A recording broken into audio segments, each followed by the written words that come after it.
What if everything you believed about needing friends after 60 was wrong? Stick around, because by the end of this video, you may just discover that the key to a joyful, free, and meaningful life isn't in who you keep around. It's in who you become. Hey there, I'm Dr. David Brooks, a wellness physician and healthy aging specialist with over 35 years of experience helping people transition into the most powerful years of their lives. Today, I want to talk to you about something that society has completely misunderstood.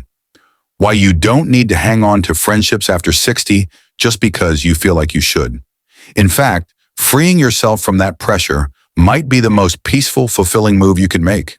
Now, I know that sounds bold, maybe even a little lonely, but bear with me, because I promise by the end of this conversation, you'll see this isn't about cutting people out. It's about stepping into something bigger, your own peace, your own creativity, your own rhythm. Now, let's talk about habit first. Most people build social circles out of routine, weekly breakfasts, card nights, group walks, and for years, maybe those routines felt good. But what happens when they stop adding joy to your life? What happens when they start to feel like obligations? That's what happened with Linda. She's 68 now. Every Thursday morning, she had brunch with 3 women she'd known for decades. They were close once, but slowly she realized she left every meeting feeling tired, unheard, even a little anxious. The talk was always the same: gossip, complaints, repeating stories. Nobody asked her what she was working on or how she really felt. So one Thursday, Linda didn't go. She stayed home, brewed coffee, sat on the porch.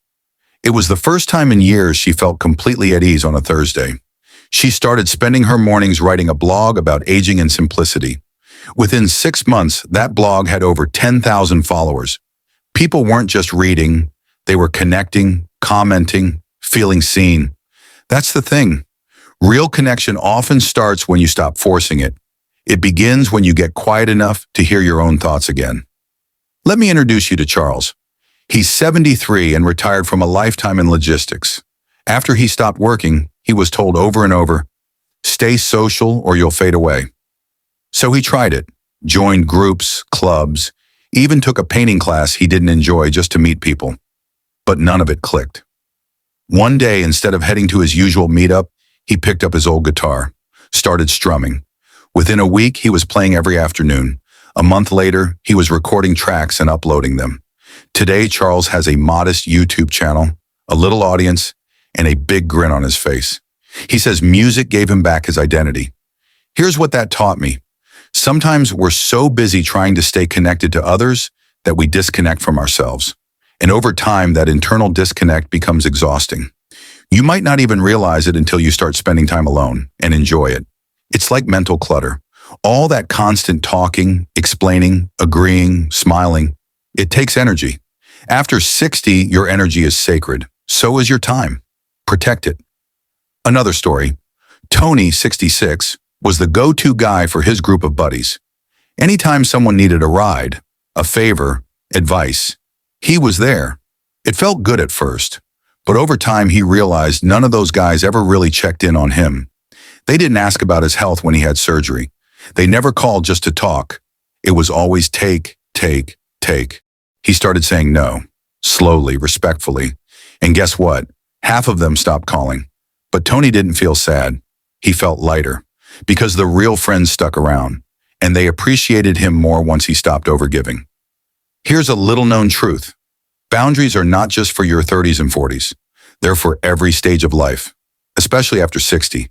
Because by now, you've earned the right to live on your terms. If someone can't respect your peace, they don't deserve your time. Let's get into another big point. Finances. Friendship, even when it's well-intended, can be expensive. Diane, 70, had a tight-knit friend group. They went out for brunches, vacations, gift exchanges. But it added up. She started dipping into her retirement savings to keep up. When she realized her travel credit card had over $5,000 in charges just from friendship obligations, she took a pause. She invited her friends for coffee at her home instead. Some came, some didn't. One even told her, "If you can't afford the trip, maybe you should sit it out." And that was all Diane needed to hear. Now she spends her money how she wants. She takes solo day trips to scenic parks, subscribes to a poetry magazine, donates to causes she believes in. She's never felt more in control. Friendship should never come at the cost of your financial peace. You don't have to spend to belong. And then there's the power of solitude. Let me say this clearly. Being alone and being lonely are not the same. Alone is peaceful. Alone is creative. Alone is powerful. Dennis, 69, always feared silence. His home felt empty, so he filled it with noise. TV on, radio blaring, always calling someone. One day during a power outage, he sat in total silence. First 10 minutes felt strange, but then he noticed the birds, the breeze, his own heartbeat. Now Dennis spends every morning with no tech, just nature, his journal, and his thoughts. He says that quiet time recharges him more than any coffee or phone call ever could. That's the kind of shift I want for you.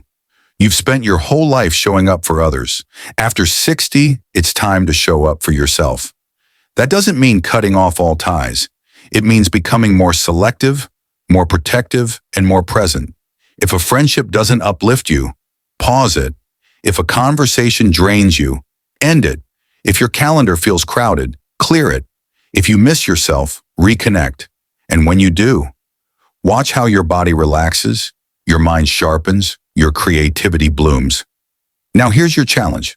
For the next 7 days, take 1 hour a day just for you. No phone, no visitors, no TV. Just you, walking, sitting, writing, drawing, thinking. At the end of the week, ask yourself, what did I learn in that silence? Chances are, you'll hear something powerful. Something like, I'm enough. Thanks for sticking with me. If this video gave you even one new thought, pass it along. Not just to your fellow 60-plus friends, but to anyone learning that the best company they can keep might just be their own. Remember, you're not losing friends. You're gaining freedom. And that freedom, that's where the real joy begins.